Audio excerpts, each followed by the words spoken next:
എന്തായി കേൾക്കണത്?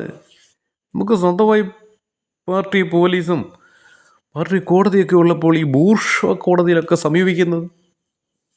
അഖില ലോക ചാവേർ ബോംബറുകളെ, പാവങ്ങളുടെ സ്റ്റാർട്ടപ്പായ സ്റ്റീൽ ബോംബുകളെ ആശ്രയിക്കൂ. ഡിഫി പോരാളികളുടെ ഈ സംരംഭം വിജയിപ്പിക്കൂ. പൊതിച്ചോറിനോടൊപ്പം സ്റ്റീൽ ബോംബും. അല്ല, 20 വർഷമാണ് ഈ കലാകാരന് ശിക്ഷ കിട്ടിയത്. സ്ഥാനാർത്ഥിയാണ്.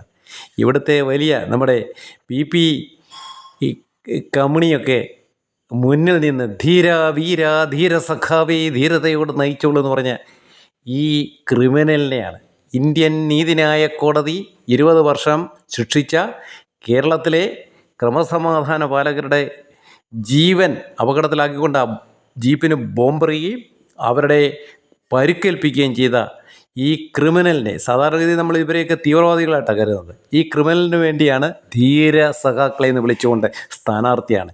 ഇതേപോലുള്ള കലാകാരനൊക്കെ ജയിച്ചു കഴിഞ്ഞാൽ അവലാതി പറയാൻ വരുന്നവൻ്റെ മണ്ടയ്ക്ക് സ്റ്റീൽ ബോംബ് എറിയില്ല എന്ന് ആര് കണ്ടു? ലാല് സലാം.